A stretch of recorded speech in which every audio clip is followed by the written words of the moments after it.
हाय दोस्तों, welcome to my channel. बहुतों ने मुझसे ये पूछा कि BS4 और BS3 इंजन के थंब साउंड में क्या डिफरेंस है, क्या हम उसका साइलेंसर बदल सकते हैं? भाई बदल तो बिल्कुल सकते हैं, पर क्या वो इन्वायरमेंट नॉर्म के अंदर आता है? तो बिल्कुल नहीं। कंपनी काफ़ी R&D करने के बाद एक साइलेंसर बनाती है और उसके बाद हमें दे देती है।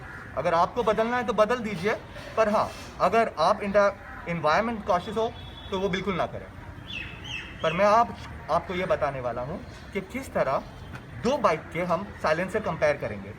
ये है मेरी क्लासिक 350 2016 मॉडल। ये है इलेक्ट्रा BS4 मेरे दोस्त की, जो उसने हाल ही में खरीदी है। इसकी पहली सर्विस भी नहीं हुई है। तो आज हम इसका कंपैरिजन करेंगे BS3 के साथ और आपको देखना है कि ये कैसा लगता है। तो चलिए देखते हैं दोनों के थंब साउंड का कंपैरिजन।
तो आपने देखा, अब हमने दो स्टॉक साइलेंसर BS3 और BS4 के कंपेयर किए। इसकी आवाज़ अलग है, इसकी आवाज़ अलग है।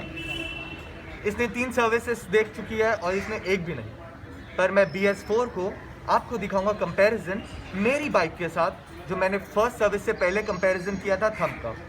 आप उस कंपैरिजन को भी देख लीजिए, तब आपको पता चलेगा एक्चुअल डिफरेंस क्या है।